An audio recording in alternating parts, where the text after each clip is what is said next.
Here's another late development, and this news keeps coming in as we're talking here.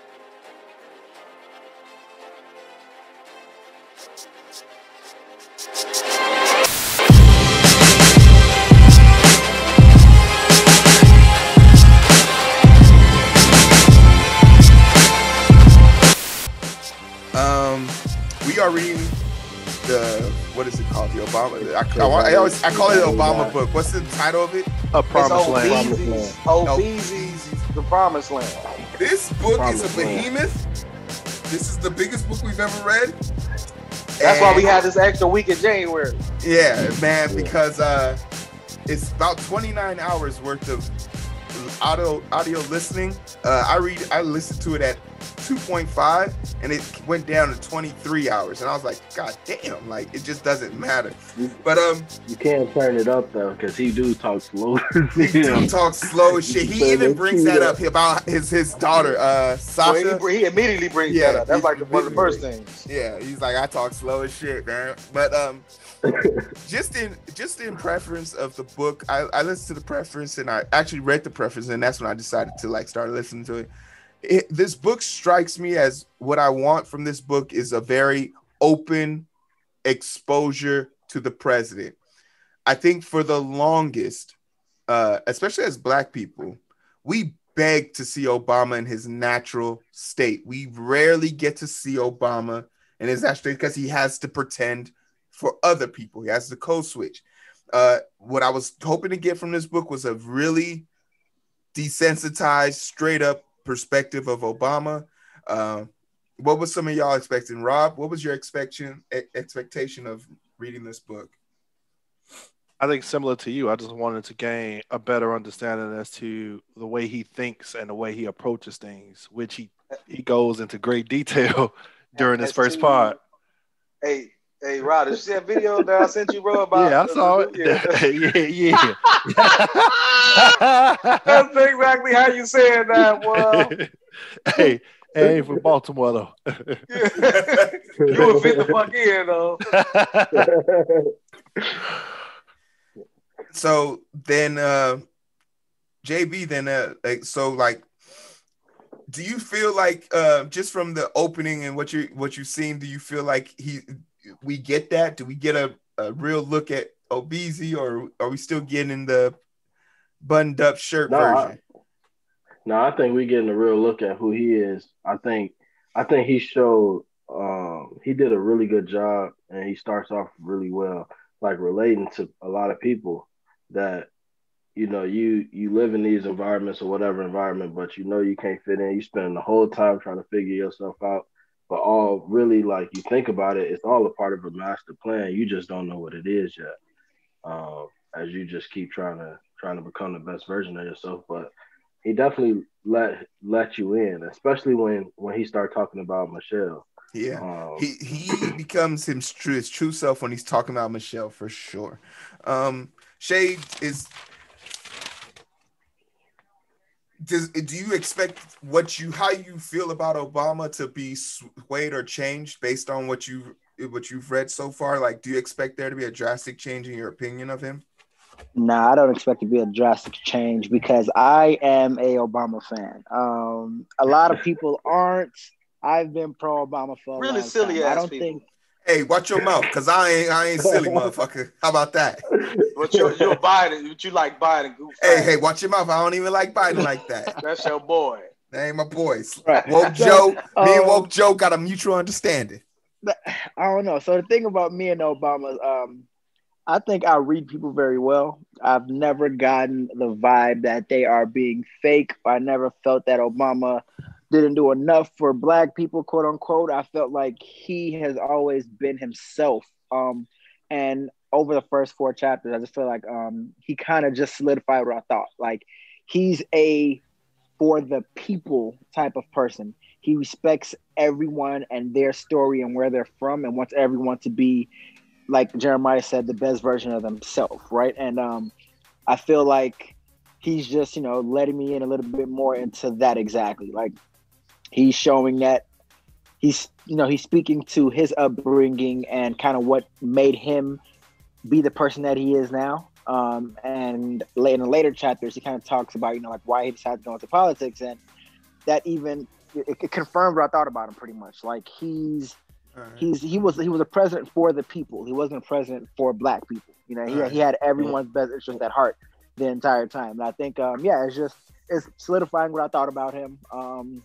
I read his wife's book. I loved her book too. So I had a feeling I was gonna like this book. I like them as a people. So yeah, I like both of them. So yeah. Heero. I just want one quick thing though. I think remembering before I made a point about Obama, and I was like, he became the president too quickly. And that's why a lot of people look at him like he didn't do enough for black people, whatever. He didn't have a lot of the relationships that he needed going into presidency, and he showed that in this early on. He confirmed. Yeah, he spoke to that too. Yeah, no, definitely. So then, Black, I'll bring this question for you. Wait a second. He like, let me get that same question though. I was about to give him the same question. Well, wait, you want to piggyback off of Shay? I want to piggyback off all of them though. But how I found out about the book was me watching interviews, so I knew what to expect off bat because I watched like fucking 7 Obama interviews because I'm like, this nigga talking again, you know? And now I'm finding out why he talking. And now, like when you read the book, now I feel like they in money trouble. Because fucking, he dropped the book when they was in money trouble the first time. Hey, real talk. When he went to that hotel and that car didn't work, that man said, I need to write a motherfucking book. Oh, God. Hey, my man slept on the couch. Like, let's go ahead and drop this book. Said he was bitter the whole ride back. Hey, Magic beans, baby. Magic beans, baby. Exactly. Something like that. Exactly. So I guess then we'll just jump into chapter 1. Obama's very intimate with the halls of the White House. He understands the empirical, like encyclopedic information about the halls that he walks, and just his description of why the Oval Office in the West Wing was even built and created was because the president back in the day with the cigarette, who's the one with the cigar all the time, Teddy Roosevelt, always hated the fact that all 6 of his kids were in his office at the same time he was trying to work, so they divided it up. He talks about the walk between the West Column, and if you can, and I didn't know he was talking about this part of the building until he started describing it, where he talks about the Rose Garden and how like that's where those press conferences take place. So he's talking about that walkway behind the Rose Garden from the residential side to the office side. That walk is so impactful to him, and he really takes a second to talk about it and talk about the people. From that description, do you feel like do you feel like his intent was to kind of give us a trip down memory lane for him? Like, how impactful is it that he's the first of his kind? Because he doesn't talk about how he's the first Black person to do this in a official capacity. He talks about all the people who came before him and how they struggled, how the ramp is to the left because Teddy was in a wheelchair, and how the light switch is to the right because he doesn't want to get blindsided by people who are eager to see him. So talk a little bit about the significance of him making that walk, JB. Like that walk in itself, even though he didn't want to talk about the racial ambiguities of it, how important is it for him to have taken that walk? So he mentions the dude that's working with the flowers, and he talks about his hands and all of that. And Ed Thomas, and he asked Ed Thomas, you know, how long you been here? He a Black man, you know, he a Black man. How long you been here? How long you plan on being here? He said, I'm gonna be here as long as you are. That spoke to me because he was like, he was proud. Like, I've seen all kind of presidents in here. Ain't none of them look like you, and I'm gonna make sure I'm here for you to make sure this garden keep looking like it look. Hey, you know, fucking, when you go somewhere new and you around all white people, you notice how Black people be the first to connect with each other everywhere they go. That's PWIs. That's how it is at PWIs. Obama get there, he's like, oh shit, there go some Black people. Let me go get cool with him. Roll up on you. Hey, bro, what's good? What's good? Hey, you not even if you want to be, it might not even be also like, hey, yo, what is you good? It's just like, I'm here, bro.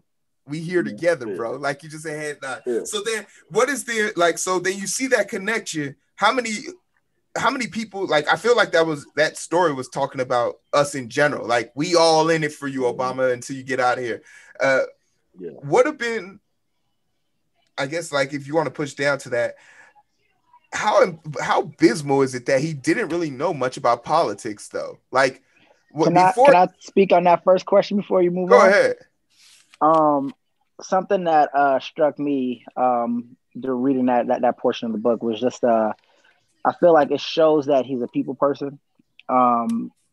If, let's say, Trump writes a book, I don't think Trump has that same experience with the person that was doing that was fixing the yard on the way to the office.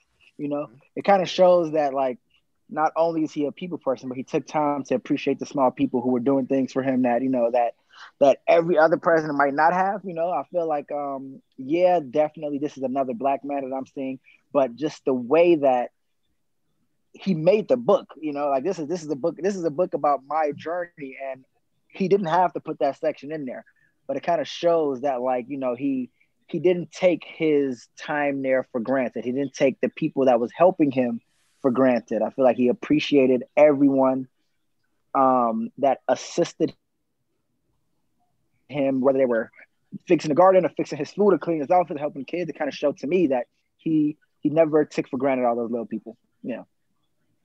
Yep, and I think to add to that quickly before we move on social media, people post all the time they're saying, you know, treat the janitor with the same respect you treat the CEO. And like, in reading this book is like, Obama is the embodiment of that. Yeah, I'm going to talk to you. I see you. Yeah. And I appreciate you. Yeah. I think it's super, like, one of the weirdest things I ever saw when I first was going into, like, the medical field. I was walking into the hospital and there was this old white dude in front of me. You know, he had a decent jacket on. I just remembered that the bottom of his shoes, the heel was, like, detached. Like, he was walking. I was just like, man, that's pretty unfortunate. Lucky for him, it ain't rain or some shit like that. And as he's walking by, there was, like, some trash on the ground. And he picked that shit up and threw it away. And that gave me an opportunity to walk past him. And I was like, oh, excuse me, good morning. And he was like, oh, good morning. You young people always in a rush to, you know, go do something righteous. I wish I had the energy. And I was like, oh, you still got it in your old school. And I kept pushing. And as I walked through the door, security guard, you know, he's giving my ID. He's like, oh, you're new. You need to go to this side of the building. And this old dude just walks around the fucking metal detector. And I was just like, who's that? And he was like, and he just points to the wall, and it's literally the CEO, the owner of the hospital, his portrait up the wall. And it's just like that realness of, like, he didn't have to say who he was. I called this man old timer. Like, I had zero regard, but, like, he wasn't full of himself. He understood, like, I was on a mission. It ain't my picture's on the wall. I don't have to introduce myself to motherfuckers. If you know who I am, you know who I am. Like, if you don't, so, like, that's fine too. Right. Yeah, like, that shit right there kind of, like, was my feeling of it. Black, did you have something for this? Go ahead again. I was just teaching my daughter how to put a wrist lock on a motherfucker. She's at that play fight with my niece. So what y'all was saying? She gonna break her wrist, and it's gonna be your fault. Your fault, man. Because, you know, she's my niece grown, so she got to know how to handle these grown ups. How do you feel the first scene of Obama showing his human elements when he's meeting with the garden maintenance people? Oh yeah, you know, I love that when the black people meet black people. That's what I was saying. Like, I like that was the first thing that happened. Like, he go through that, he run into those people, and then just vibing with them. But yeah, it felt that I always saw him as a cool motherfucker, man, because everything he did was cool. Even when it came to the inauguration, that was niggified. So I'm like, all right, this nigga cool.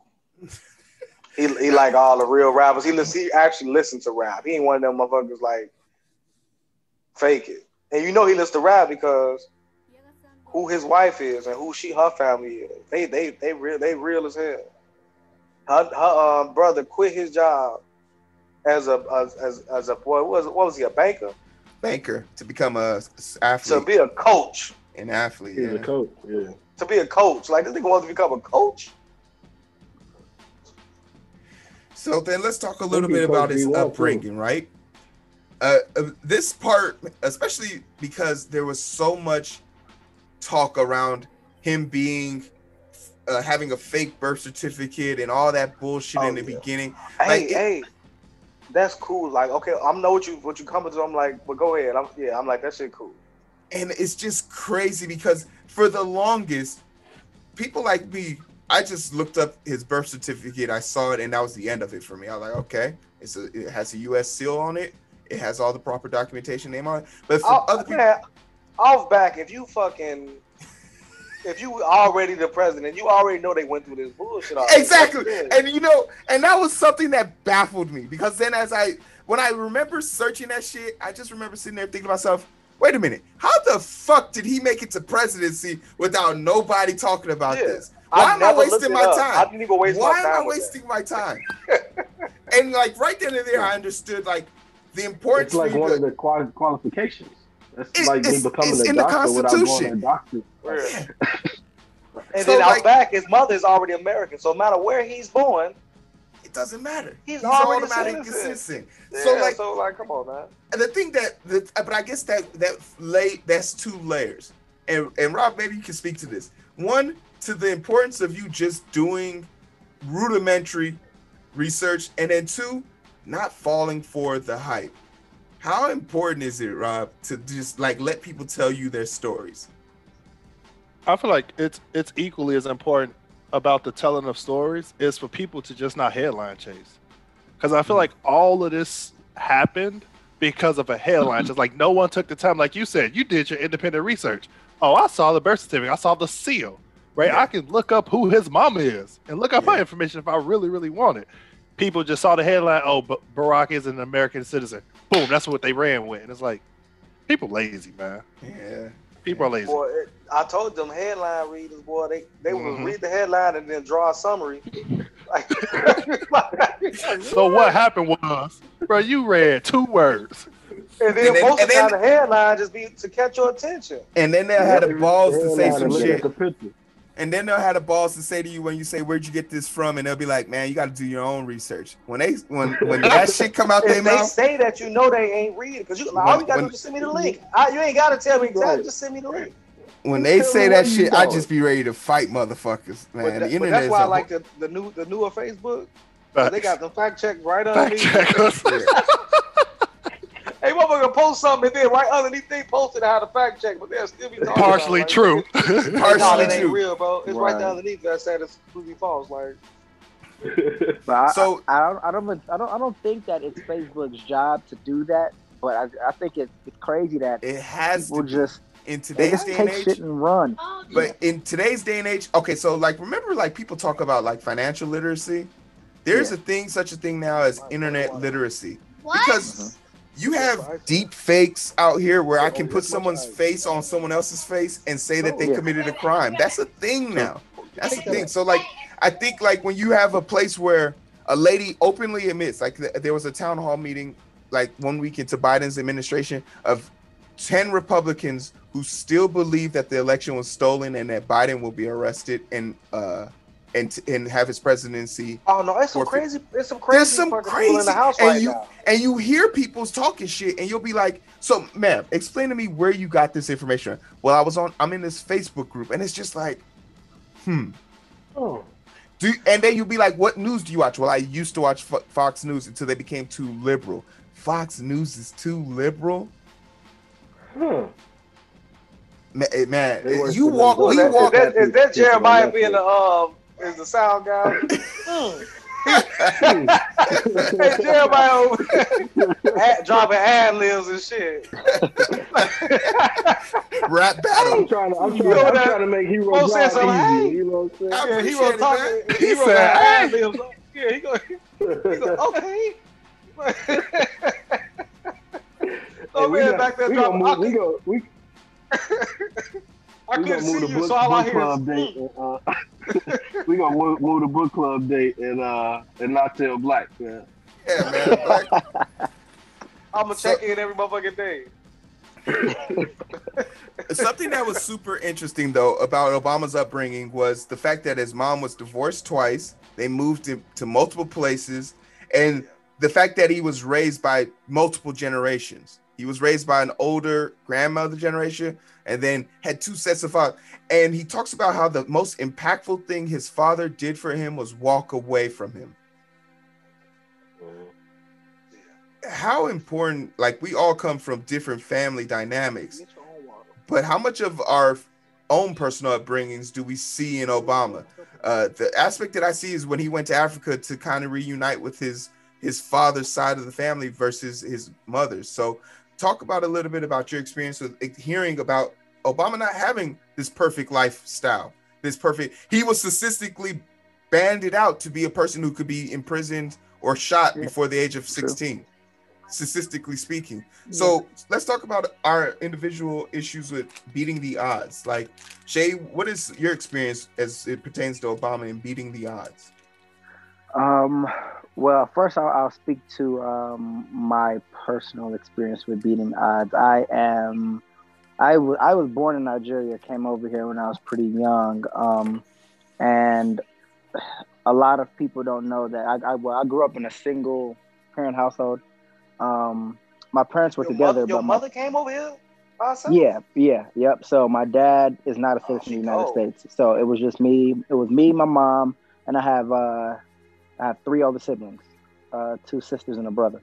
And my mom is a CNA.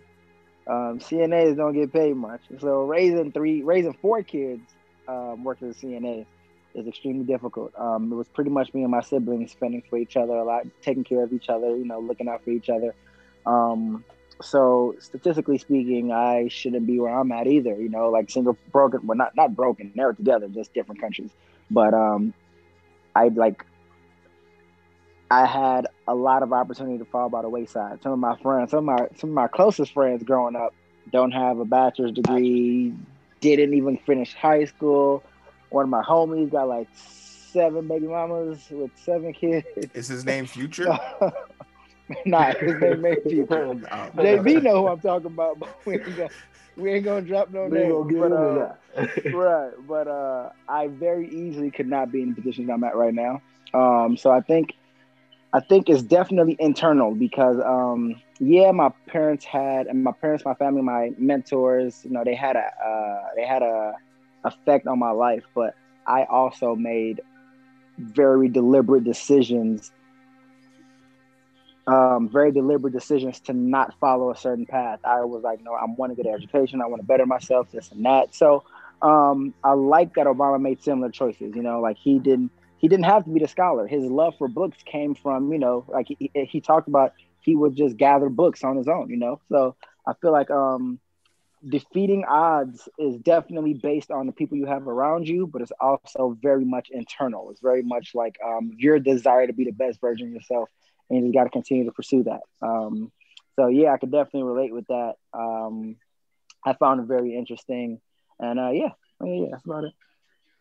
What about you, JB? What was your tale of the tapes when it comes to Obama's upbringing and yours? What was some contrasting ideas? What I noticed earlier, Black always used to say this shit. He always used to say, Jeremiah, the good version of me. And my brother always used to tell me, he was like, I fucked up enough for both of us. Like, you can't fuck up. And I still remember that shit.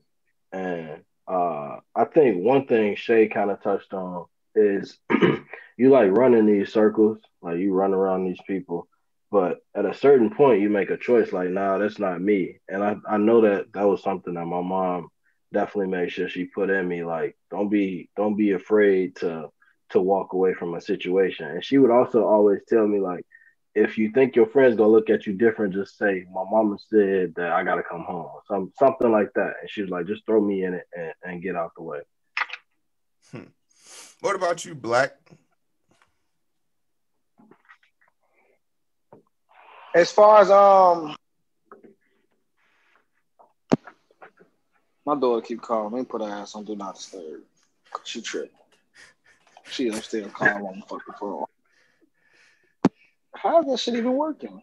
Because she's in your importance group, so she can always bypass. Now she's not even in there right now. Not her email. She on her FaceTime. So the growing, like, I don't want to skip over like how, like, where he grew up though.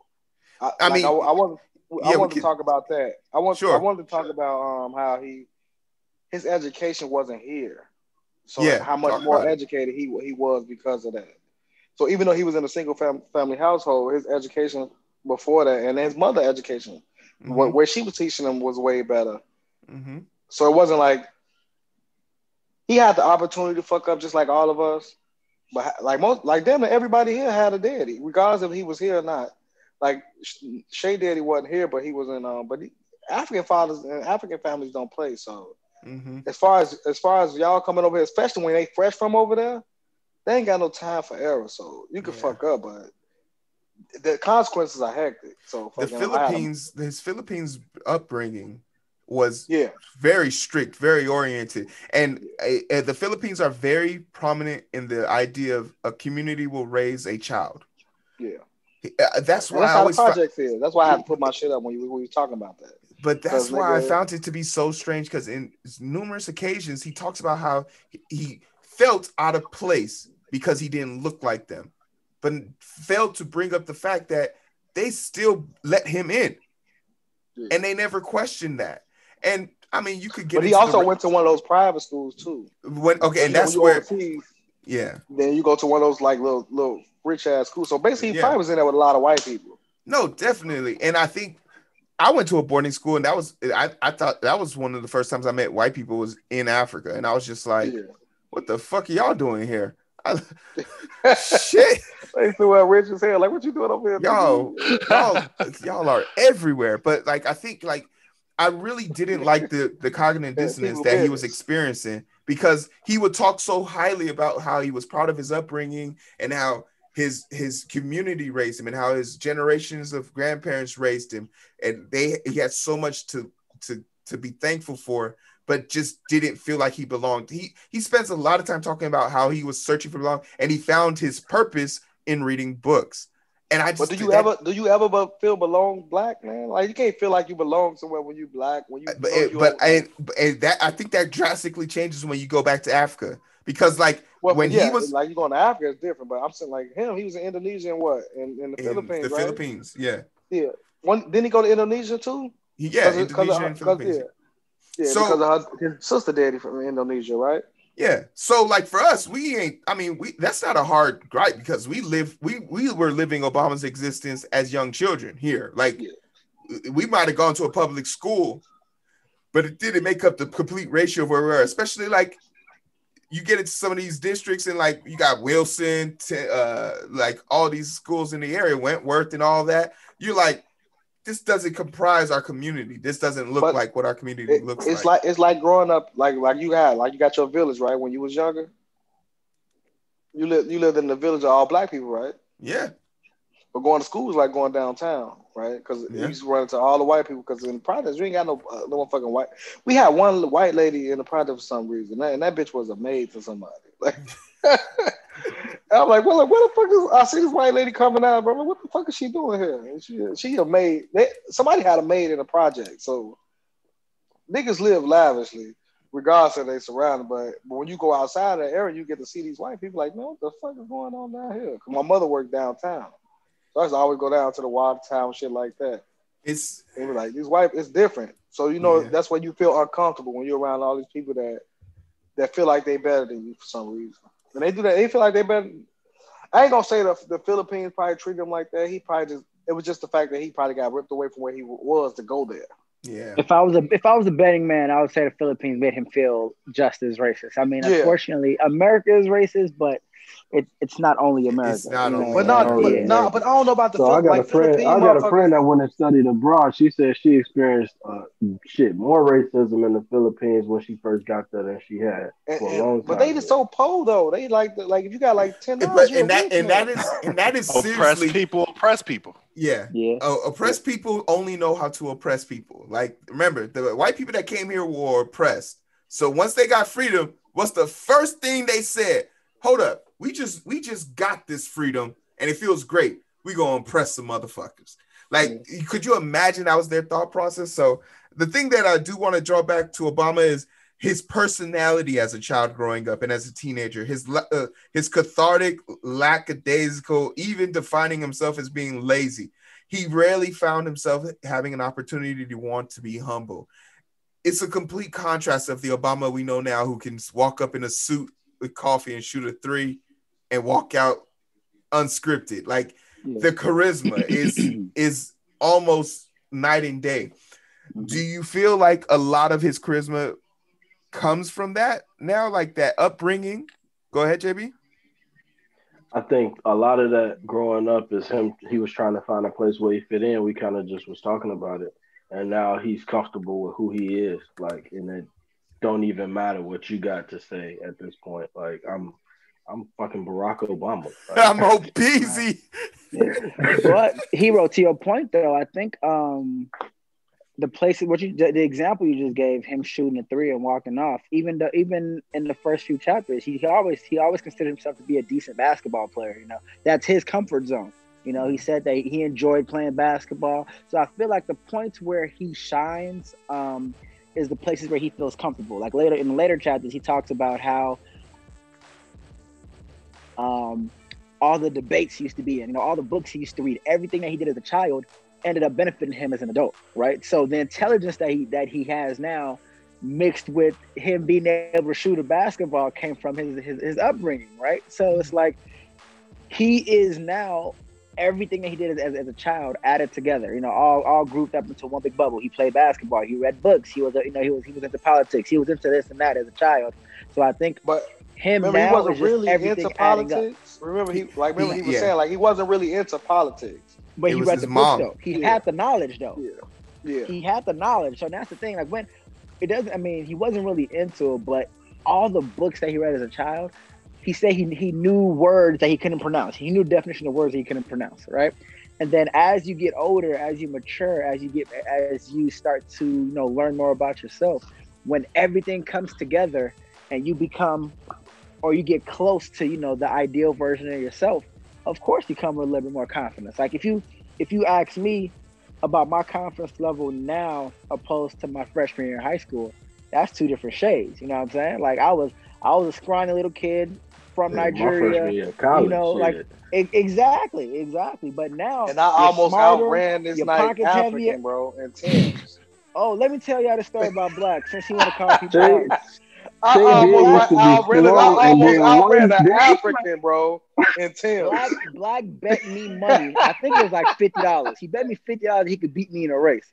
So he gave the money to his friend and was like, "All right, you hold this money. Whoever get to you first, it wasn't get that the much $50." Because I probably the fault. And when I say I smoked Black, I think I probably stopped and started running backwards halfway through the race. I beat him by so much. Now he lied. His homie gave me the money.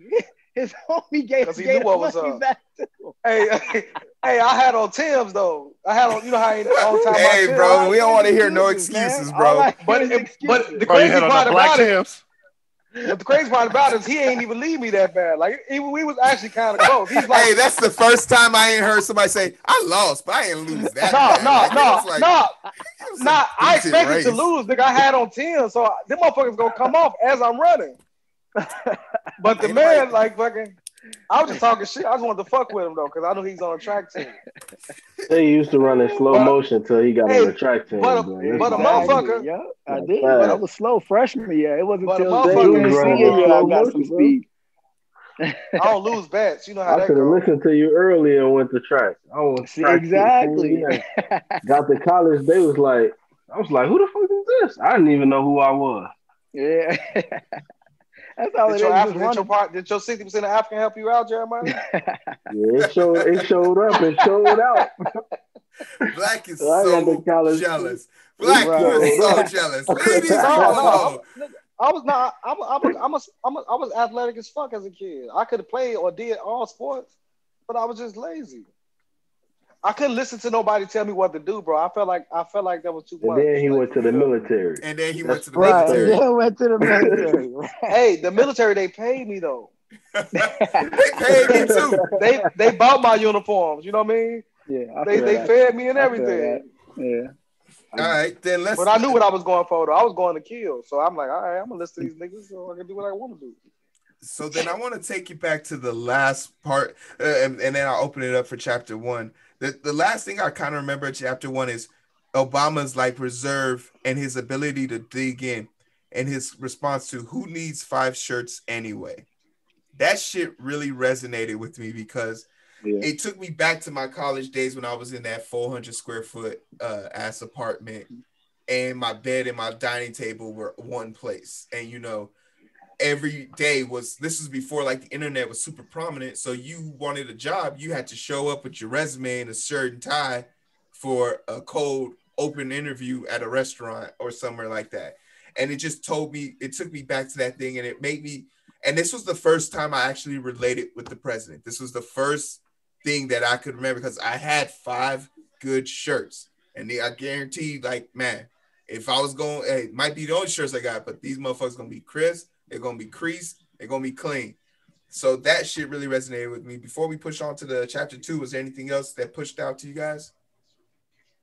I think for me, it kind of related back to just being frugal, being economical. Because really, who really needs more than 5 shirts, you know? So yeah, it kind of brought me back to the rich dad, poor dad conversations. But other than that, pretty solid chapter. Hey, that brought me to think about the Elon Musk shit, how he got rid of all his shit. He was getting rid of all his houses and everything that he was owning.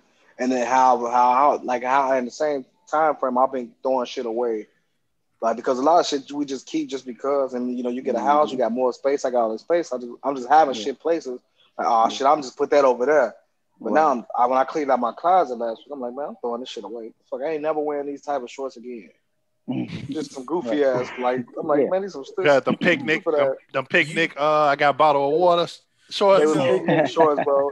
Man, like, if they wasn't cargo type for me to wear to work, I'm like, I'm getting rid of these. I ain't never wearing these motherfucking shorts. Anytime shorts that go completely past your legs and be baggy, it's like, you shouldn't have them. Facts. Them jorts, they too short to be jeans. What a time to be alive. They thick. You got some thick ass jeans on jean shorts. What a time. But if I was going to Africa, I should have kept, you know, I could have put some motherfucking sandals on. With my toes out and fit in. Hey, Black, they gonna banish your ass, bro. You gonna be as dark as you are. They gonna banish your ass. It's gonna be like, you can't come back here. You're not gonna be welcome, right? I'm gonna be like Mobutu, bro. Shave your motherfucking toenails. Oh man, chapter 2. Chapter 2 talks about a little bit about his new beginnings, his Senate race, and things like that. Where do y'all really want to start off for chapter 2? Anybody got a jump off point? Yeah, I think the one thing that I found interesting about Obama during this, not just this chapter, but the first part of this book, is I really like how something doesn't have to happen to him specifically for him to learn from it. He's very good at being a fly on the wall. Like, for example, right? Heero Washington. He spoke very highly of Heero Washington, right? But he also took notes on his shortcomings. It was like, he didn't do that right. When he died, it was more so his health, though, right? It was he died because of his health. But he didn't have a solid enough foundation to keep everything he built going. But the whole objective, even while he was going, for the people underneath him, was to stop him. You know how motherfuckers, they not trying to let black people look that good because he was doing too much. He was doing too good. And he also talks about how, like, they were really just a bunch of 19 and 20-year-olds, honestly. Like, it's hard to mobilize leaders, and that's why he was so prominent about him being the first. I'm not here to show you that this is the way, but I'm here to let you know you can do it. Because the moment students started seeing Obama on screen, what happened? These kids started studying more. Yeah. That shit was crazy to me to hear that correlation. But one thing, the big highlight is he talks about his state rep. And this is something that's super important because Obama's ability to tell stories, I feel like whenever he ends a story, you can tell it's prominent. It's like an abrupt ending. And then he opens up with something else. And I've said to myself, I caught myself multiple times, like hitting 15 seconds back. Like, did I skip a part? Because it just ended so abruptly. And he talks about how, like, the Senate race was overwhelming him and it was becoming sensory overload, and how he started to get the prognosis of his mother's soon-to-be death, and how instead of him coming to terms with that, he buried himself in work to avoid that conflict and regretted it, because he talks about how he could never get that time back. But truth be told, based on what we know about that race now, he won it because no one ran. It was just him. He won that because everyone that was in it dropped out. So he could have been there with his mom, but he used that as an excuse to avoid pain. Yeah. Obama doesn't like pain. This is apparent to me now after reading a few of these chapters. He will actively make an effort to avoid painful situations. He wears his emotions on his sleeves. He can't hide those things. So, reaching off of that, the significance of loss. We've all experienced it in different ways. If you want to talk about a loss that you've experienced, or you want to talk about his loss in particular, but just talk about it and its correlation to you. Does anybody have something to jump off with? Go for it. I mean, I lost one of my sisters 2 years ago, a little bit over 2 years ago. This time, and I mean, every time I do the same thing. So every time I've ever lost somebody, I like go into a shell. Like you really can't get in contact with me. And I distance myself, and I do the same thing. Like I bury myself in work now, but I'm reading a book right now. It's called the Art of Extraordinary Confidence, and he talk about that people will go twice as hard to avoid pain than they will to see something through. So that's just noticing that and then being able to deal with it. So it took me a longer time to grieve my sister because I was like avoiding it, but then it'll show up, and then it's like you'll lash out or whatever happens. It's like, why don't you just deal with that and then move on?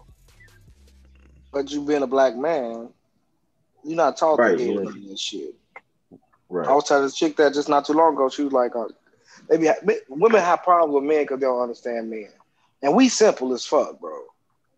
Like, you know how they say, even if they wrote a book on women, we don't understand it, but we are more simple though, like to understand, because all you gotta do is pay attention to what goes on in our community. Like, we taught to be strong, we taught to be proud, we taught to provide. That's it. We not taught to care and be emotional, none of that shit. That's not in us. That's not what we taught. That's not what's explained to us growing up. So you gotta be able to accept that, and deal with it. You got to be able to help a man get out of that. If you, as a woman, or understand understand that that's where he came from. Because women will get mad at you for that. So can I piggyback off of that point a little bit?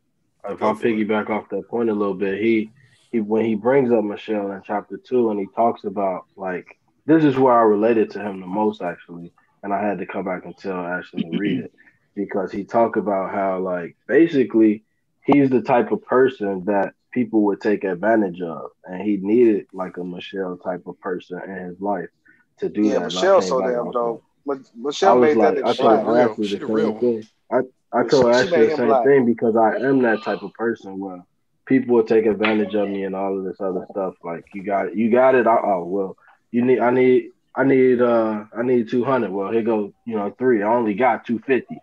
Type of deal, and that's the type of person that Obama is. And I think that, I told Ashley, like, you do the same thing for me, because now I'm like, well, nah, I can't, because I don't even want to deal with that. I don't even want to have to explain to her why I did that dumb shit, and it's not like a fear of that. It's just she knows that I did some dumb shit, and I know it's dumb. Interesting. Rob, speak on the way you handle loss, and if pushing the idea a little bit forward, how do you rebound from it? So I live by this motto: we don't lose. I feel like either we win or we learn, right? Especially if when you do the opposite of win, you're still alive. You can't lose because you could try again, right? Hey, did you see when I said that the other day? Did any of y'all see that shit? I said people are afraid to fail because they know they won't try again. Yeah. Yep, and it's facts. So that stop people from trying stuff. That be the main people who want to, like, who be saying. Remember we were talking about this, like one of the first books. Like, people don't want to tell you what they want, what they plan on doing, or they dream stuff, because they feel like what you say can stop them. Mm-hmm. But I always say, fucking, what you plan on doing, your goals, you ain't serious enough about it. If anything somebody else could say to you will stop it. when I'm telling you something 1000%. I got plans to do, is I'm not telling you because I'm looking for your opinion. I just Yeah. want you to be aware when this shit happens, you weren't surprised. Like, oh damn. Maybe you want to join. You know what I mean? First, Yeah. but other than that, my nigga, this is what the fuck about to happen. I told somebody. Yeah, I posted some. Go ahead. I was gonna say I posted some shit that said, fear kills more dreams than failure ever will, because people just like they ain't gonna try. No, definitely. Shay, what about you? Yeah, I think immersing yourself into work is just like it's an avoidance technique, right? Because if you're busy, you can't have those hard conversations. So I think I don't think it's the healthiest, because at the end of the day, you're just avoiding. I mean, it's healthier than turning to drugs or to becoming abusive. So it's healthier than other options, but it's still avoiding the issue. And I think until you address the issue, there's always gonna be something there. And he kind of talked about it, I believe, in chapter 4 about him trying to fill a hole. Well, I think Michelle called him out and said that it seemed like he was trying to fill a hole or something. And that could possibly be it too. It's like, I lost my mother. I didn't get to spend time with her the way that I wanted to. So now I have to prove to her that me being away from her while I was running for office in the Senate, I have to become president. So I can show her that it wasn't all in vain. I didn't do that for no reason. I did that for a reason. You know what I'm saying? So I think it's always good when you have losses to try to address it as soon as possible. It's easier said than done, but I think that's the healthiest way to address a loss is just to address the loss, mourn, do what you have to do, and then move forward. The thing that no one is talking about here that I think a lot of people miss is the importance of therapy. Obama would have been able to avoid the Senate loss if he had gone to therapy, and maybe he did afterwards, or maybe he did, but Obama's situation here is describing low encephalopathy for narcissism and vainness. This idea that people's perception of you matters outside of what you think. I think a lot of weight was put on him for that. It talks a little bit about when he finally did make it to the Senate and how he was driving back and forth from Springfield, and those long rides revolved around him trying to decipher mild racism and the fact that these representatives knew that these people weren't paying attention. So that's how they did their business, by blatantly confusing, having overt topics, boring topics, and Obama's just blatant belief that what he's saying is important and therefore people must show up. His vainness of not wanting to acknowledge these things brought him a lot of headaches. And to be honest, Michelle, the real one, because I don't know if I would be able to put up with this even as a friend. Like the fact that, he put so much on the line for her and everything wasn't guaranteed for him. And his catchphrase line right after his first daughter and the failing was, I want my children need me. Almost to signify that he understands how his personality now and today could be detrimental to his children if he's not there, because that's what he was longing for. Someone just needed to go up to him and tell him, you did a good job. You did good. You were okay. You didn't, and he never got that. And I think it is a constant reminder for him that he's seeking it, whether it's from Michelle, his children. So he need affirmation. That's his love language. That's his love language right there. That's his love language. Michelle. Hey, he learned through the process though. So that's okay sure. too. You don't always need to go to therapy because he's not. I don't think he's closed-minded. No, I think he's closed-minded. I think he's very think Obama closed-minded, bro, because he learns some shit from Michelle all the time. No, Michelle teach him all the time. Closed-minded, not in the sense that you're closed-minded, not in the sense of like being stubborn. He's closed-minded in his ideologies or belief in people. He believes that the world is a good place, even though he is constantly being told it is not. He is being shown that it is not. And his constant belief in that makes him hard-headed to me. Like, bro, you gotta see. When did he speak on that? Is that chapter 2 or chapter 3? I think that's naive, though. I don't think that's close. Okay, we can speak to that a little later. Yeah, it could be naive, but I think when people focus on doing stuff, they focus on doing it. Like. But if Nah, there has to be some finesse Go in this ahead. because if I'm telling you you can go through this wall, you would be dumb to run headfirst into it instead of go find a ladder or go build a wall or build a door. Like there's ways of doing this instead of just putting your head down and running straight into it. That is Obama's approach in I a mean, lot of but his And I I mean, think if he got the I helmet think on I like think the I think we should Juggernaut, bring up something that Michelle told him earlier because it's yeah. going to play a lot. How she told him that he always take the harder route, Mm. right? Yeah. He But goes that's a hard, lot. not smart. Okay, a lot of people do that though. Remember I said that a lot of people want to do like okay, I'm gonna do the tougher battle because they don't want to go through somebody being able to say I helped you. What? Okay, That's so fact. I That's don't what black. think, That's a black man. That's a black person thing. They be like yeah, you can join up with your friends and do it. Like not a lot of people don't want to ask for stuff or ask for help just so they don't want nobody to be able to say I helped you. But so fucking what? If they but helped you, okay, they helped you. So Why did I that feel bother that. I people? feel that. Ashley has told me something like this. It's not that I always take the harder route, but she said you always like do something different than other people do things and whatever. And I told her, I remember this, I'll never forget. I told her, I said, well, if I fuck up going this way, then I can always go back and do it the way that everybody else is doing it. That's the same thing. Like Yeah, but he so you can don't want to learn from always come everybody else's back and mistakes. do it the traditional way because what everybody else is doing clearly don't work. Yeah, Right. and that's what And Obama was doing though. Like he was trying to do shit the right way, especially like when he was old girl said she wasn't gonna go, and then she still fucking did And it she after finessed. yeah. right. So But I think he I was think trying to be if a good person. you pay a little bit more attention to like what he was saying about the opportunity opposed to just running through a brick wall, right? So I think certain things maybe he did take the hardest way, right?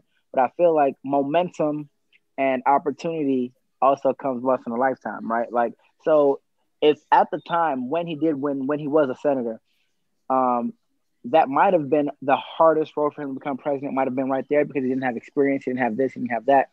But that might have been his time. Like if he waited 8 years, 10 years, and then ran, and then he didn't become president, it would have been like, damn, what if I didn't know? You have But that I what if like factor in the back when of he your talk mind. about when he talk about the what he was talking about the 9/11 shit. Mhm. So that's what really prompted him, like, because how do you know if another 9/11 would have happened? So him to have another speech like that. So Right. it'd have been like that speech wasn't gonna hold weight for another 8 years. 9/11 was important when it was important, but not like. Go ahead, Jeremiah.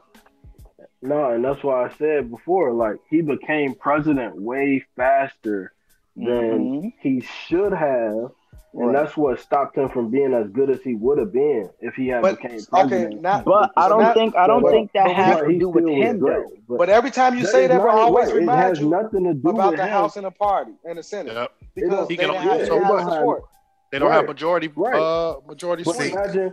But it's important for us on to. a normal swing, instead of Biden president right now, he would have been president because Hillary would have been, and then whatever would have happened, the Republicans. But it wouldn't have been but we wouldn't have had a Trump, we wouldn't have had a Trump without because Obama. the Republican swing still would have came from a woman president.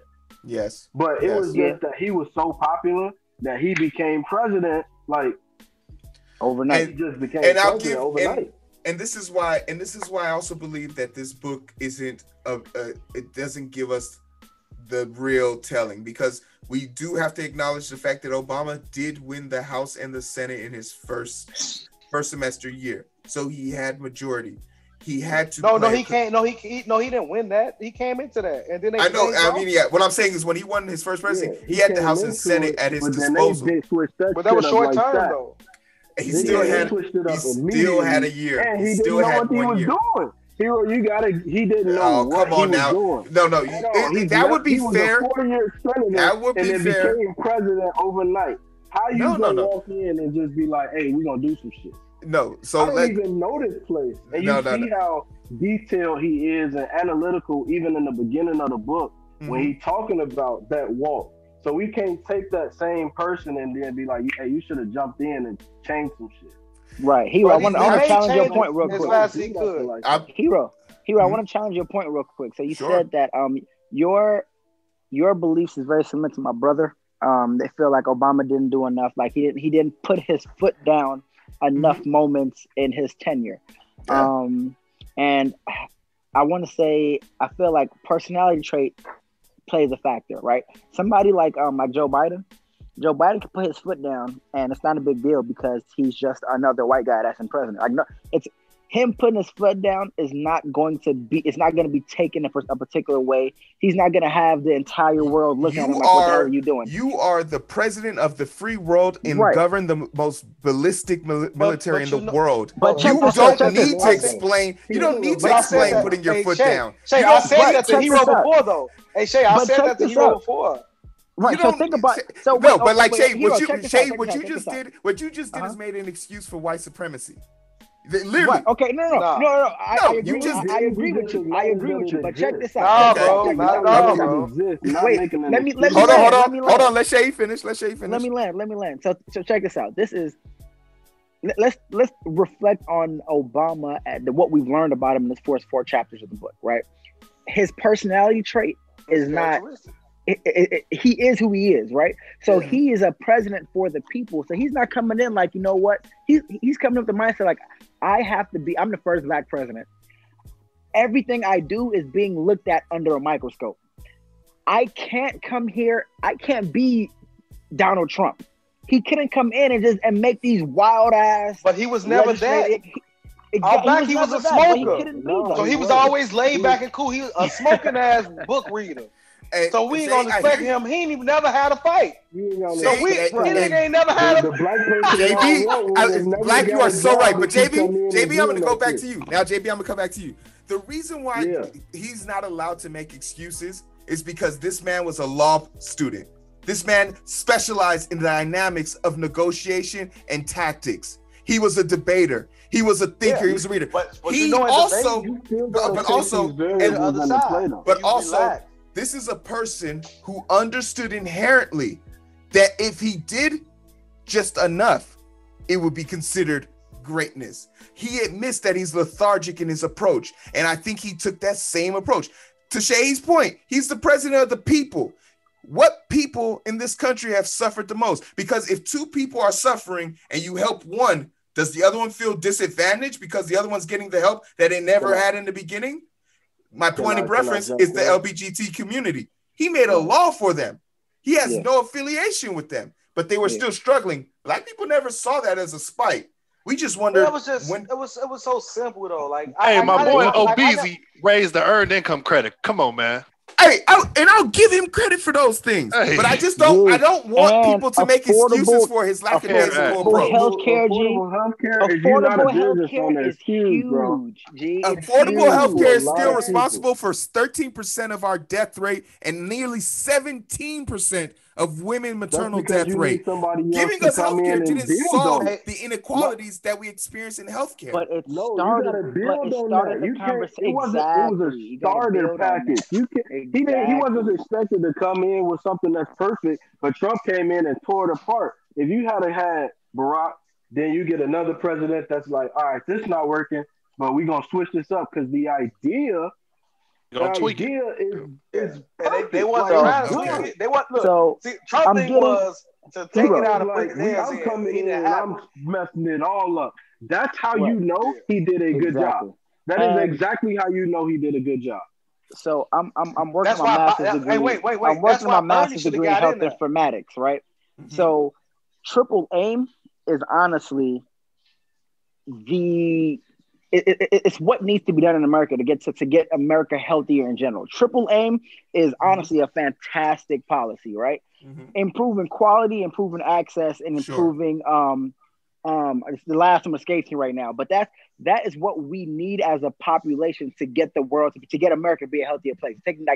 There are so many issues in America that it's fixed with increased access to healthcare, right? Mm-hmm. And as soon as Trump came into office, he literally destroyed it, right? Like if we had another Republican president that just had a little bit more knowledge, a little bit more sense about what triple aim was about, and they built on Obamacare instead of literally just doing anything they can to destroy it, we would be seeing progress right now. We'll be seeing. We'll be like closer to the goal that Obama had in mind, instead of having someone who's like the dramatic opposite. That's why Biden's job so hard. You got to come in and you got to. Biden got work to do because he really got like if that trajectory. Like I said, Hillary, and then it was supposed to be Obama. This is supposed to be Obama. You got to do that job. Don't get me wrong. I am a fan of Obama, but I am a bigger fan of being critiques of people I'm a fan of. People. Because like the thing, the ultimate goal is to get us to a better place, period. Which he did do. But I think people feigning like ignorance of like the fact that he was the strongest person in the country. If Donald Trump has taught us anything, he has taught us that holding that office literally means you could shoot someone on Fifth Avenue and get away with it. Because wait. I don't think that was not get away with it. Hey, your prosecution. Delay your No. Because a special, we literally heard. We can't keep avoiding the fact that McConnell and them was in charge of shit. So even with Trump being there, you know the president can't do shit without the House and Senate, regardless of what he said. And that's why I want to say this. Shit is so small. That's why I just want to say one thing about that. The one thing about that statement is we know that Robert Mueller of the special counsel for both the House and Senate literally said he does not believe a sitting president can be indicted on a crime. So that statement right there means that Obama only could have suffered shame. Could have only suffered shame. No. So look, if the impeachment goes through, bam, it's over with. So now you go through. That is your indictment. Obama was criticized for everything. I saw this post that was circulating on Twitter the other day. They had Obama. He was taking a picture with a selfie stick, and Fox tore him apart, talking about this isn't presidential. Remember he didn't wear black. Remember he tan didn't wear suit. That tan suit. Like, remember the man didn't have his pen on? Right. So the Daily Show will pull up all of his he couldn't do the stuff that Trump did. He couldn't. There's no way. No. Hey, once again, you guys are minimizing his office because guess what? None of that shit matters. I mean, not minimizing his office. Now look, you know that the whole Senate, all over the news, every fucking politician was saying, we're going to do everything. They was out their mouth saying we will do everything in our power to block whatever they put forward. You do. They were saying it out their mouth all the time. Bro. Like, the response to Obama was Trump. You can't say that on one end, like, all right, let's see, like Trump, you go Trump, and then a whole, like, nah, bro. Like, I feel like if you're gonna take this, the country, he did like as much as he could. Without stepping all the way in it. Yeah. Without becoming Donald Trump. Like right. Because if Obama would have started treating motherfuckers like he was supposed to, because that lady that put her fucking finger in his face, he should have slapped her. You trying to get my boy locked up. Michelle should have had Secret Service get on the ass. Secret Service. That's what he had a whole finger tackle the shit out of her. Well, so I'd hit Michelle like, babe, we in motherfucking Kentucky. I need you to slide. We talked about it before, and I think, Rob, you familiar? Like, we talked about it. Just he had something to protect too. Like, I want to at least make sure the next black. He didn't want to fuck it up for any other black person. Exactly. No. He didn't want to mess it up for the next black. No, absolutely. Like, I'm overly critical of Obama, but once again, I'm going to be if the miseducation of Negroes taught us anything, by design, we're supposed to be like, and to those who can handle it, Obama can handle my criticism because he'll never know who the fuck I am. I crossed paths with him twice in my life, and I guarantee if I walk past him again, he'd be like, "Nah, I don't know you. Sorry, bro." Yeah. So like, I'm allowed to be critical of him. That doesn't take away the fact that I don't think highly of him, though. You feel me? You went to the White House after the Super Bowl? Yeah, that's when I first ran into his ass. And then I think I was at like what a time to be alive. Yeah, I ran into his ass after like he came down. Huh? You got Super Bowl ring? Hell no, man. They tax your ass for that shit. It was called. It was all you get is the bonus check. You get the bonus check and you get your choice of like what you want to do with the ring. But if you get the ring, they're gonna tax you because it's a gift from the NFL to your team. It's not like something you earn. I was like, so you mean to tell me it costs money to get my ring? I'm good. I'm good. Usually what people do is they like. I would have paid that tax, big dog. I would have been on this call today. I Like, got one highlight. I'm wearing the ring. Fuck you talking about? I can always. wear it every The one day. thing I do. The one Every thing I day, do. yeah. The one thing I do like about it is that I can get my ring at any given time, and I get it for its appreciation. So like I was like, one day I'll probably just go out there, but in my mind I was like, I don't wear jewelry. It's never been a thing of me. And like I got cut. I got cut the day after I won the Super Bowl. So in my mind, I was like, man, fuck this. I thought I was going to be on the parade. I thought I was going to Disneyland. All that shit got shot out the window. So you couldn't do none of that. You couldn't do none of that. Man, they had my ticket right after the game. Like they said, where you want to go? Because you ain't coming back to New York, motherfucker. Yikes. They don't give a damn. Chapter 2 was tough. So chapter 3. This is everybody's favorite part. Magic beans, motherfuckers. Magic beans, man. Magic the beans, entire baby. time, my favorite part was just the fact that he was cussing. I had to send he was Black a cursing. message. Like, yeah, I love that. I had to send Black a message. She say, "Don't expect my vote." I'm like, damn. Hey, Michelle was about to leave our boy. I ain't gonna even lie to y'all. That's what it sounded like. My boy. She had a whole kid and was okay with like, I don't need you, Obama. I don't need you, Barack. Like, she was making the money. Yeah, she was. He was chasing his dream. Why her family was saying like, I don't know how you got like put up with her. Even the family tell you she too headstrong. But is she headstrong or she just afraid to see him get hurt? Because they talked about how like she doesn't want to see Obama is prone to like injury prone, and she can't stand to see a buzzer beater shot. She'll leave the stadium like I can't be part of this. Like you have someone who wants to protect you, and then you have someone who's okay running headfirst into the wall. Like they're dynamic. They could only be with each other, and it was she wanted to protect their foundation because she felt like. Nigga, before we finish this foundation, you try to build a new one. My mom was like, "Fuck it, like we already got this house in High Pond. Let's strike when this feels hot." No, I felt for her. I understood where she was coming from, given the fact that she was like, "Man, first you failed, and then you won the second time around, and now you're trying to be president. It's been our dollars not even fired yet, you know? Yeah, you doing a lot. When you in like when you're in the military, you understand the difference when you got to do stuff like that because." You try to take somebody out their element and they put them in a situation where they really like you're that partner, right? So let's say I'm married, I got a chick. I'm like, all right, we're gonna leave and we're gonna go where I'm based at. Once we get there, I gotta leave for 2 months for training. So now you're in a new area with nothing going on for yourself.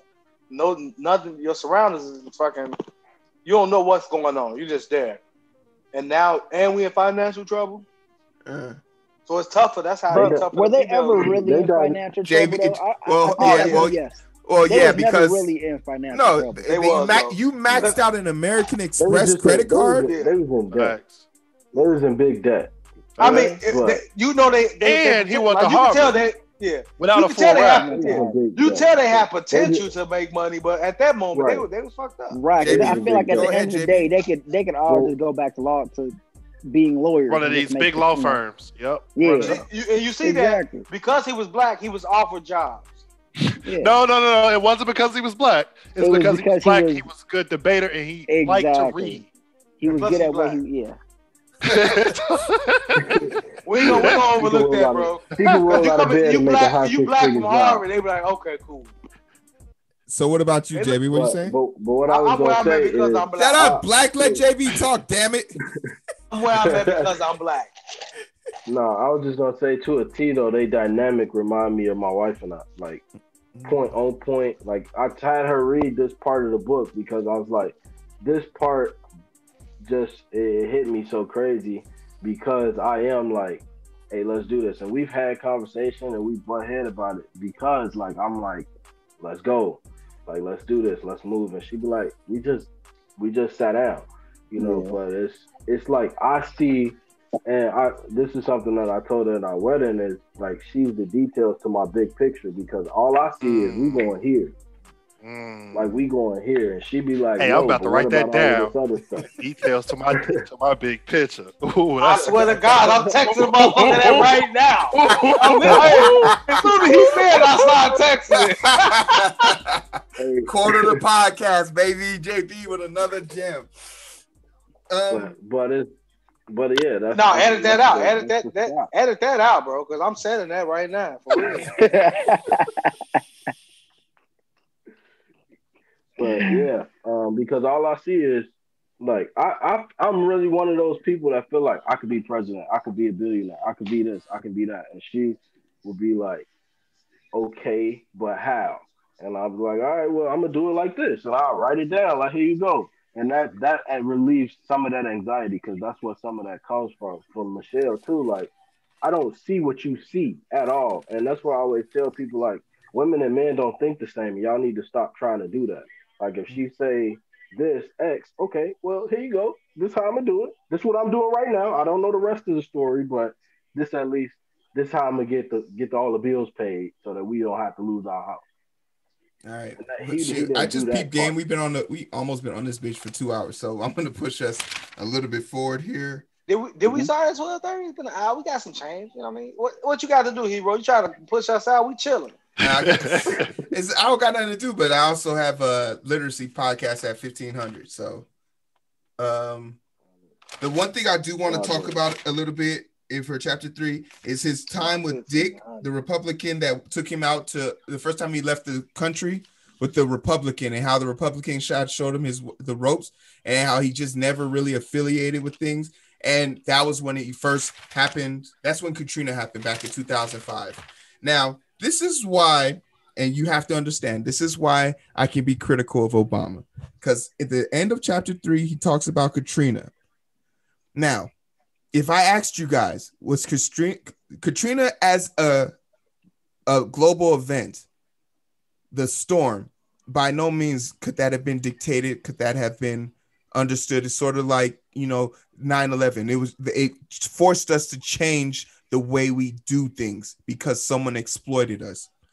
Yeah. Katrina is a place in time that shows America isn't that great because it showed the exploitation of infrastructure in Black communities. Nobody ever thought America was that great.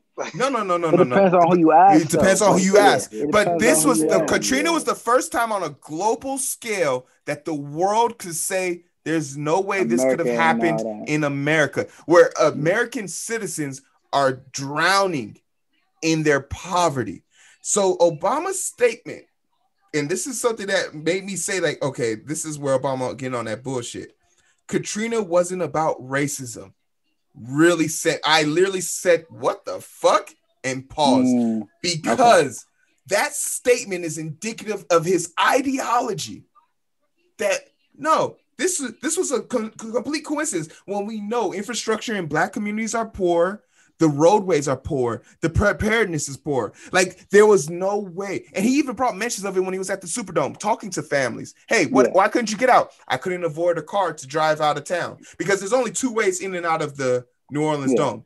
And those roads were blocked off. I got a question for you. What's up? Hold on a second, JB. Go, Shay.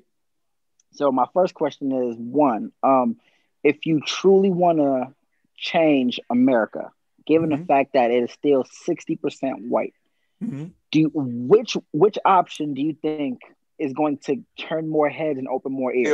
Saying that y'all are racist, that's why Katrina happened, or saying, you know what, y'all just aren't investing in low community cities, like you're not investing in the lower community, because lower community does equal, honestly, it's the Black neighborhood, it's the underserved communities I usually call it people. So as a politician, you have to think about how you say the things. optics. Which one is going to get? We talked about that with Obama. We talked about that the other day with Obama, where how he would try to flip the wording so it can trick white people into fucking thinking that they're doing great. We were just talking about that. We literally was just talking about that. No, absolutely. JB, go. No, I just said I use lower socioeconomic versus Black communities all the time. When I talk to my agents about talking to these communities, like, I need y'all to understand Like y'all gonna be dealing with all kinds of groups of people, but it's lower socioeconomic is mostly black. You know who you're dealing with, Yeah, and you need to know how to deal in these communities and talk. exactly. But That's in what this he- book, and this is the only reason why I'm pointing it out now, because in this book, Mhm. this is not a political book. He's not Right. going to run for president ever again. His legacy has been set Trying in to stone. sell copies though, he might be broke. No, hey, but guess what? Hey, But he guess far what? from broke. He I had to ain't Google. far from Nah, broke. he You ain't. saw what Michelle was wearing to the inauguration. They is Yeah, nowhere she was near decked out. broke, bro. Nah, they ain't broke. Nah, But like my that was whole the thing is like, advance, bro.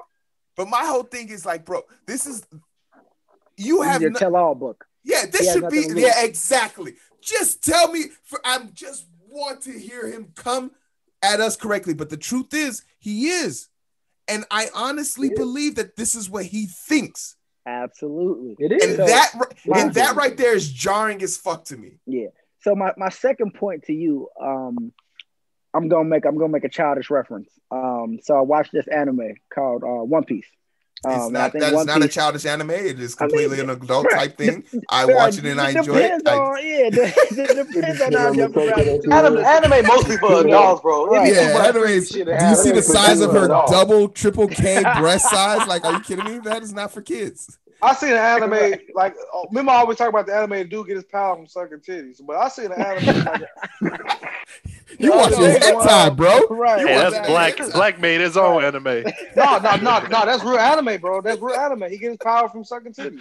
Just like it's anime. That's inspired by a black event though. It was another anime I was just seeing the other day where the dude, I guess he was with this chick for a long time, like hundreds of years, but he keep eating her coochie. I think, and they give him power.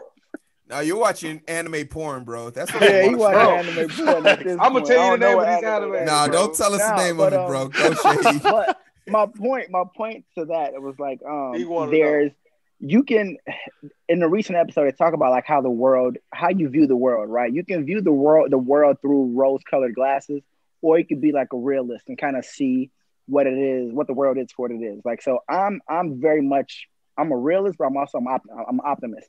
I give everyone the benefit of the doubt until I have a reason not to, right? So I feel like Obama is he continues to reinforce who he is. Like he wants he wants America to be this amazing place. He wants America to be what America pretends to be, right? And he really thinks that. I don't think he's faking. I think that is really what he thinks. Now, the realist in me, I see America for what America is. America is racist. Like I see racism is there. Like America is America. But that doesn't stop you from hoping and wanting and wishing that we could actually get to this place where it's not. It's okay for someone like you to hope and wish and pray and think because you aren't the leader of the free world. When you literally have the ability with your pen to make it against the law for lynching to be a thing and you don't, that's a discontinued thought process. Okay, I give you that. But as a president, you don't have the ability to do shit like that. Yeah, you do. That is an executive order they can make on order. That's an executive order. They can stop that shit if they want. Okay, but then you have the ability to point out an enemy. This person doesn't want lynching to be a federal crime. Like Obama didn't understand that he had the ability not to create this world, but to be able to point out who's preventing the world from reaching that potential. Yeah. Like a lot of people have been. I don't know if you guys are keeping up with the whole force to vote for Medicare for all. If y'all following that, but somebody made a very valid point. Instead of you saying Medicare for all should be on the ballot, make it reparations for all. Put something on there that would force a group of people to collectively say no. Yeah, like okay. You can say something like, "Oh, how are we going to pay for Medicare for all?" That's a legitimate reason. And that would prove why you wouldn't want it versus you just being like, well, I don't want to give my donors money away. So that's really why I don't want to do it. But if you put something on there that's like controversial, then you have to explain why that ideal is controversial now. Go ahead, JB. I think that's all fair points.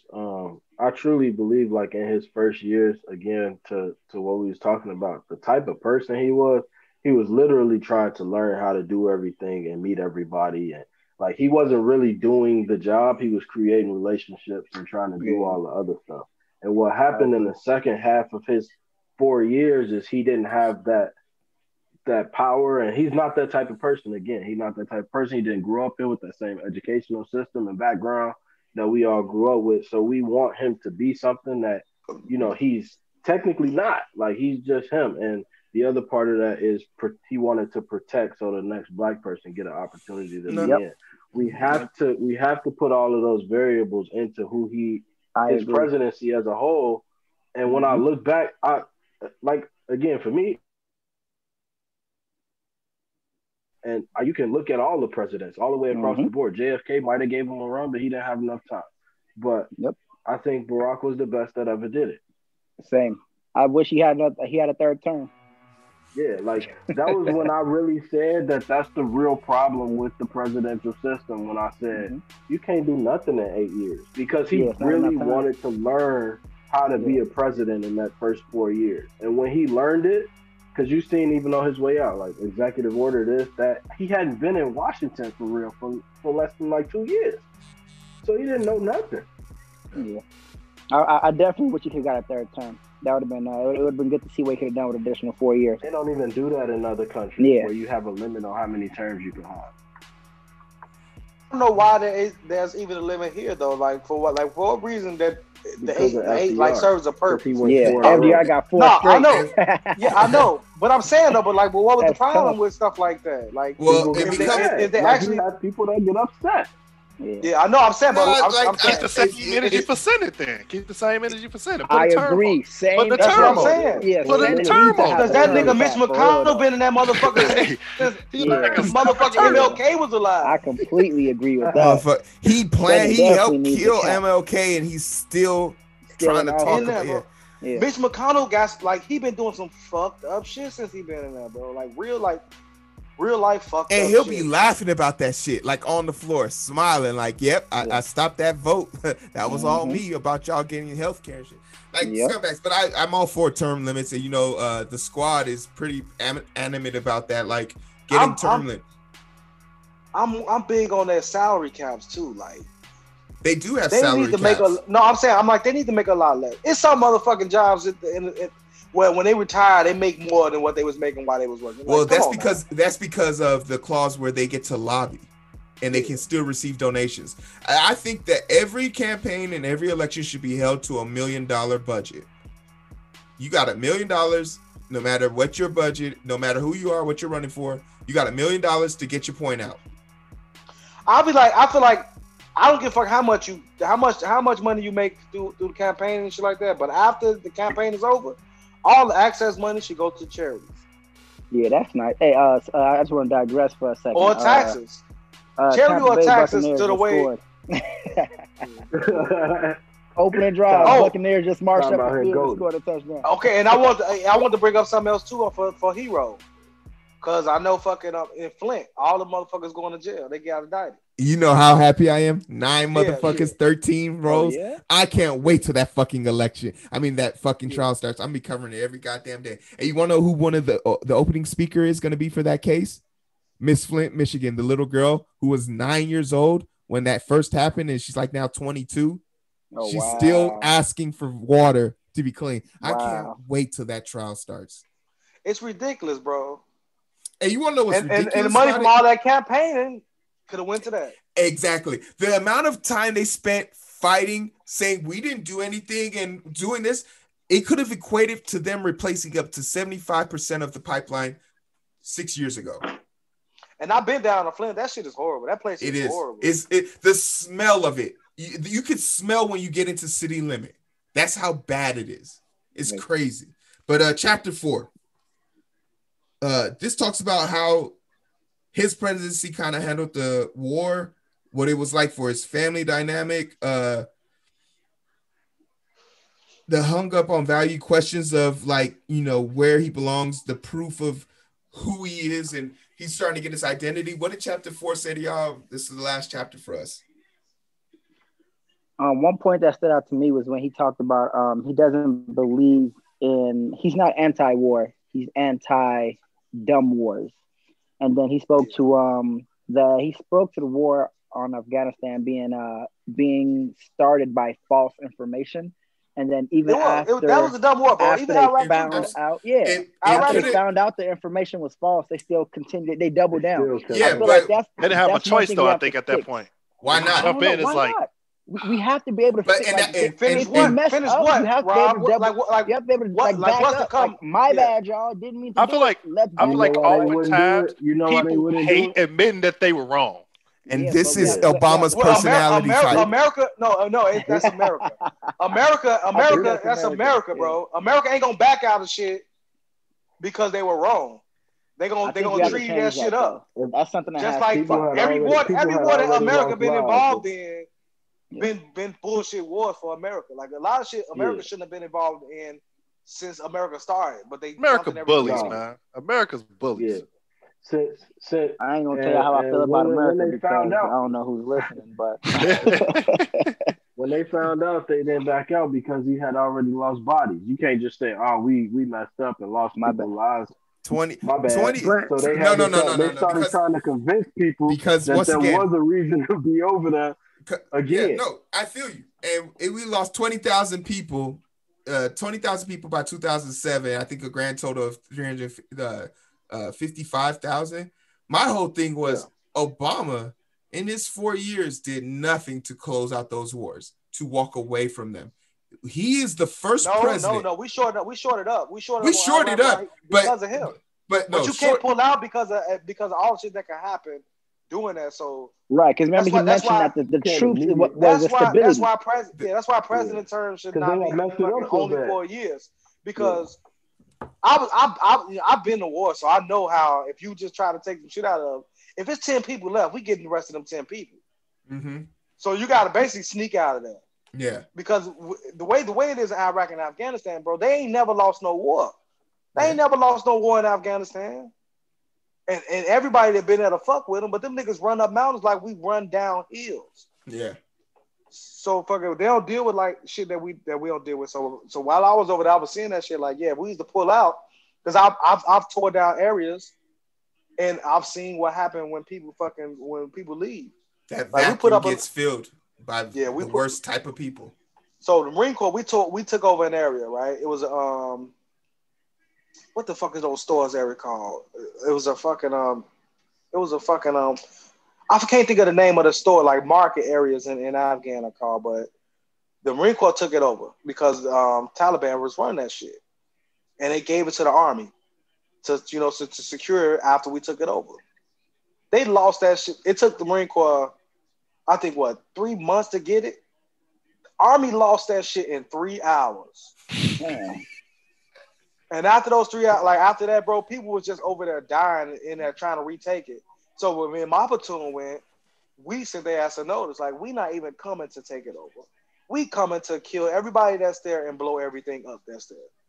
So when we got there, they were all gone because they knew we weren't about to fuck around. We got there like soon as we got there, we were sending bombs. Like you can look at it's called Operation Black Sand or some shit. You can watch us. The whole thing on YouTube. We had a combat cameraman with us. So as soon as we got there, we were shooting bombs. Like we blew that whole motherfucking little market up. It only took us like a day and we got the fuck up out of there. But motherfucker got blown up though. One dude got blown up because his whole platoon, I think it was 80% of his platoon got blown up there. So they was like, fuck it, we want to go with y'all to see that shit get took care of. So him and his first sergeant came with us. The day before the mission, he was going over sweeping with us. We like, we know how to sweep, right? So sweeping is when you, as a human, you take this little detector out and sweep over mine so you see if fucking his IED stuff there. And he was like, yeah, y'all comfortable doing this? I'm like, we know how to do that. And I told him off back, like, me and my platoon are not like me. Like I was basically speaking for my boys, really. Me and my homies, like we not doing that.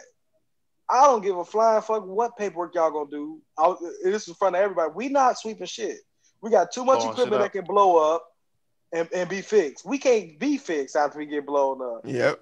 Yeah. And fucking, we got equipment that can detect density. So we could tell if the ground was even dug into. So we don't need to do that type of shit. But we had a combat cameraman.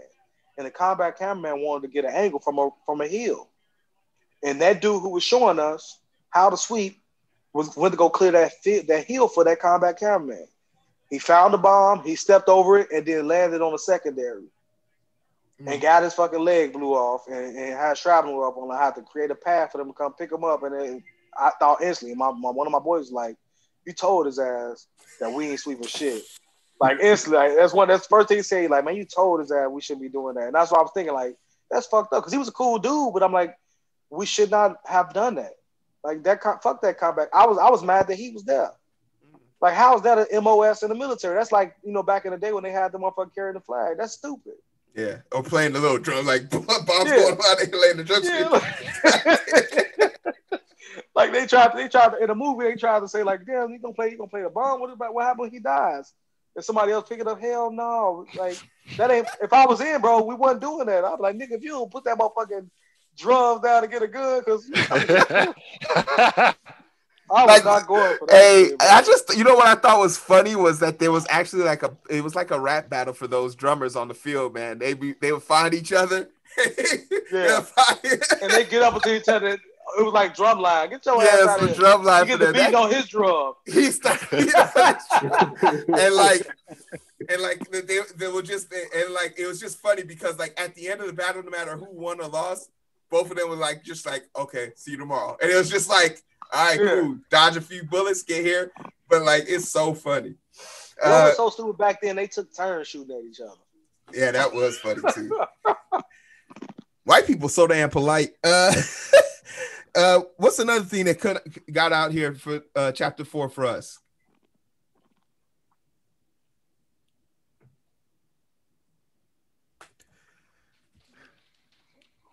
Look, he had to pop that open and look at chapter 4 because I'm thinking like, you see it, you notice I put all that shit in one. Yeah, a lot of it was just sort of like him coming to terms with what this meant for his family. He talks a lot about how like his trip to the aquarium and what it meant. Like his family, you could tell his older daughter was a little peeved by this, but Obama had no interest in being someone he wasn't told to be. Like he not told to be or wanted to be. So like when she mentioned the idea of becoming someone different, I think that's an allegory to him like not being so easily accessible to the public. But he felt it was his job as a representative to do that. So like those were like the dynamics. How much of this life is your life? And also as a child, you didn't ask to be the president's daughter. So you shouldn't be subjugated to that. So like how much of that? I mean, as a kid, you should be subjugated to whatever the fuck your parents tell you to do. So I don't even know if we can have a real discussion on that. As a kid, bro, you ain't asked for nothing. You gonna deal with whatever the fuck we gotta deal with. Hey, no choice, bro. Black might be African a little bit. He sounds like a typical African parent. Black be like, that's it, bro. Ain't nobody get no choice in what's going on as a kid. That's the white kids that kill their mama. See, if Heero was raised the way he wanted to be raised, he'd have fucking shot his daddy. What you mean you coming in my room? Nigga, this my room. Hey, what I wanted to talk about was when Michelle asked Obama why him, and that part, like that was a big part. That was a big part. His response was so like the response he gave. I don't know if it would satisfy me, but it worked for her. So I don't find those situations to be if you have a mission, a goal, an idea, sure. But if you don't, which I don't think he had a plan. I've never seen anybody so indecisive about wanting to be the leader of the free world. Like that's a major task. Like why are you tippy-toeing around it?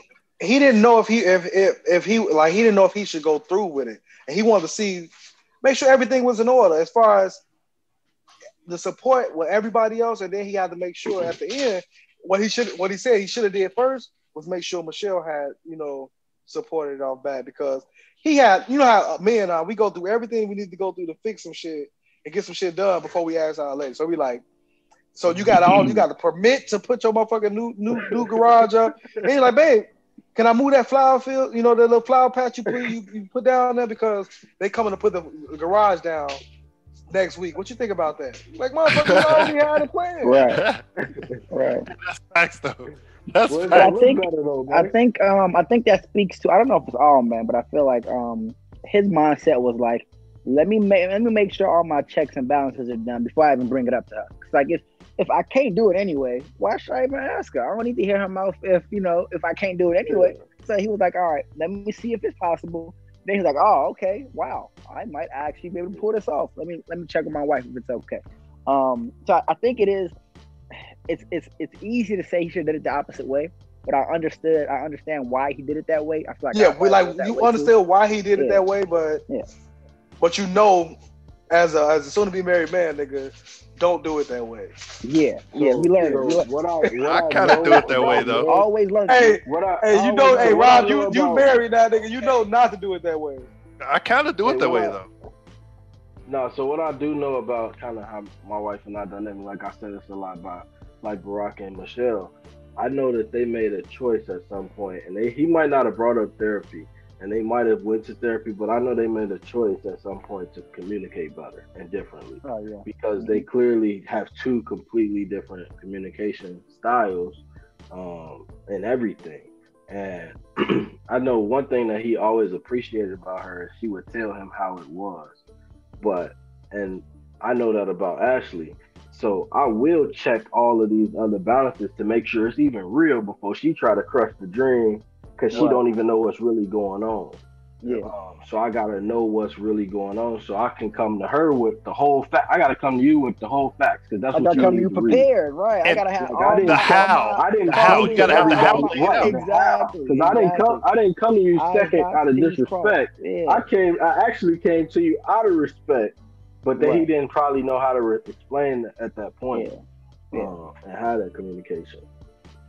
But like y'all said, she was about to leave him. They made a choice to figure this out. Yeah, and Heero brought up how everything affected his daughter. Like how he when he went to the Shed Aquarium or to the zoo or whatever, and it was just they were met with an entourage or with people that noticed them out of nowhere. It's like I feel like at that point Obama still didn't realize how famous he had become.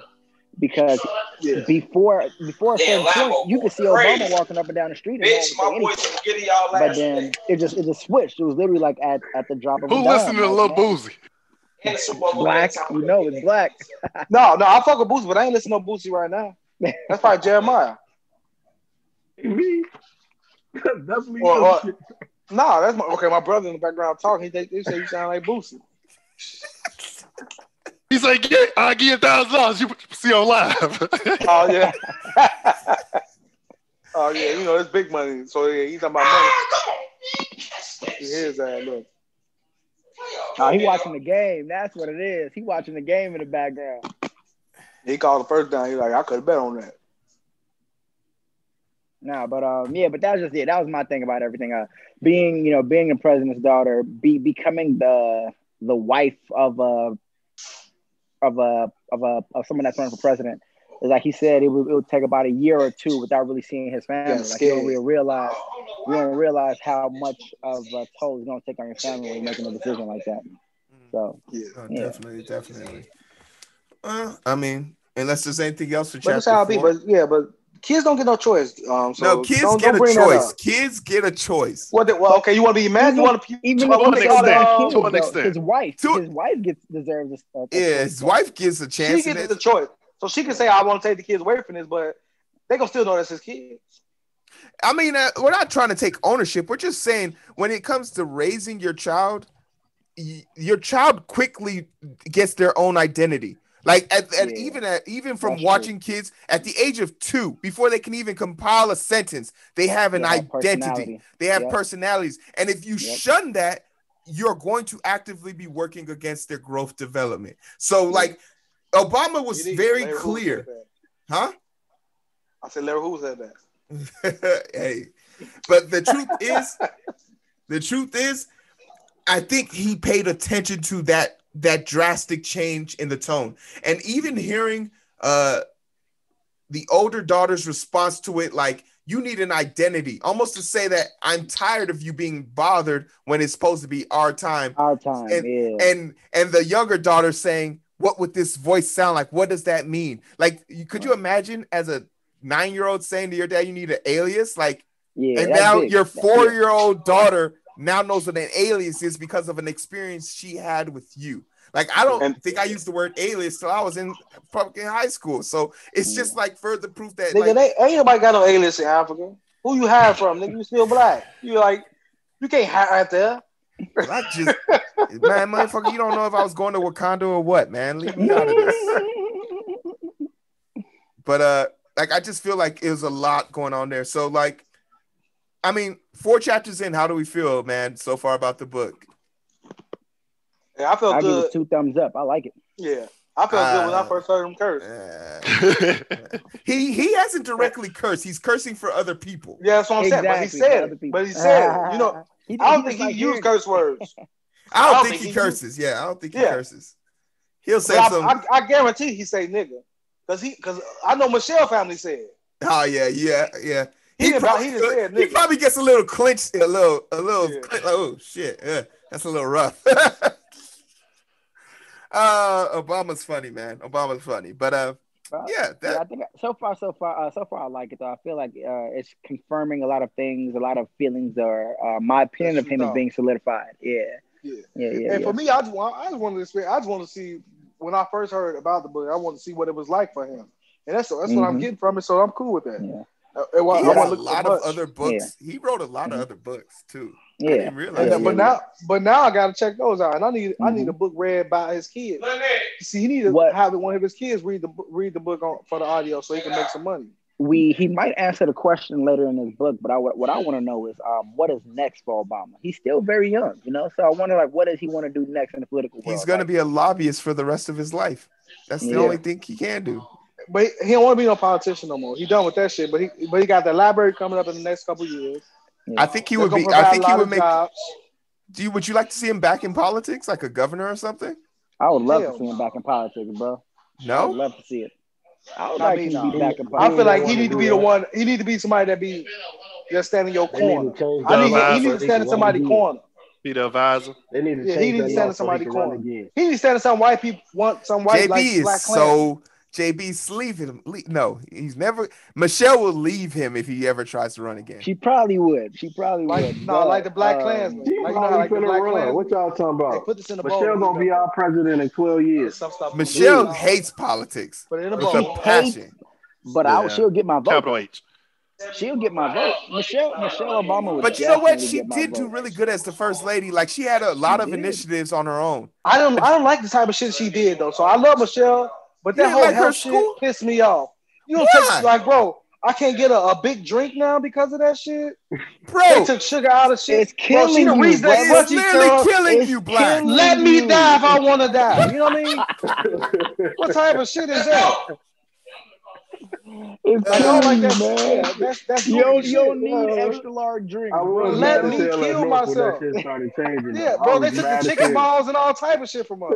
Chicken balls, kind of shit. Like, what the fuck? He really never had to experience no chicken balls. Chicken balls. Hey, matter of fact, I'm buying some. I'm going to buy some because they sell them motherfuckers at the store. Y'all really was mad about some chicken balls, some half a chicken nuggets. That's what y'all I'm was a mad health about? nut myself, so I love it. I love that she did that stuff. I feel like you need to force people to eat better. Part of the reason why America is so damn unhealthy is because of the stuff that we eat. They want to do. Because of McDonald's. Healthy food costs too much. It's easy. It's cheaper to die. Let me pay for this It's really expensive, bro. It's really expensive. Because that lettuce $12 and that shit lasts a half hour.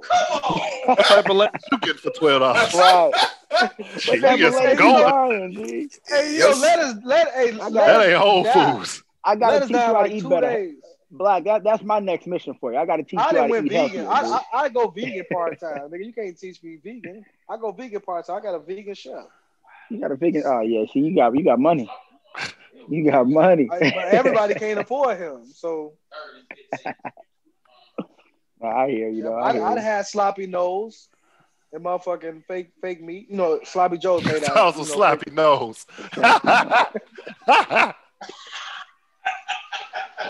be eating, man. Remember, you don't know. I had high blood pressure. I had cholesterol. They wanted me to take pills forever, so I went vegan for a couple months. So you went vegan? Okay. That ain't bad. So I'm part-time vegan every now and again. I go and eat some with that. Oh, the food good. Okay. But shit. Hell, JB, anything else you want to throw in there for chapter 4? Nah, man, I'm good. Rob, what about you, man? Nothing, man. I think we covered it all. So we got chapter part 2, 4 through 8. This is You mean 5? You said part 2 is 5 through 8? Is it? Yeah, I think. Okay. Let's see. I don't know. I just know I'm just gonna do part 2. Yeah, I don't know all how, of part how much 2. it is. All part 2. Already. But And we got a whole another 4 weeks, bro. 5 weeks. So we got another week in January, and then we got the weeks of February. It's 5 through 9. It's chapter through 9. Okay, Okay, fine. it's gonna be nice. Now an hour and a half. Yeah. How many That's chapters is it all That's together? 5 chapters. How many chapters is it all together? That's 5 through 9. So 5 No, I'm chapters. talking about in the whole book. I'm talking about the whole book. 20-something. That's a long book. 27. So that ain't bad. We gonna knock that out. Oh, he got pictures in his joint too towards the back. Oh yeah. We got 7 weeks. You got 7 weeks to finish this shit. Yeah, we Gucci. All right. Well, I feel like this was a good conversation, especially since we were able to put a lot of emotion in. I like the emotion, fellas. Good job today.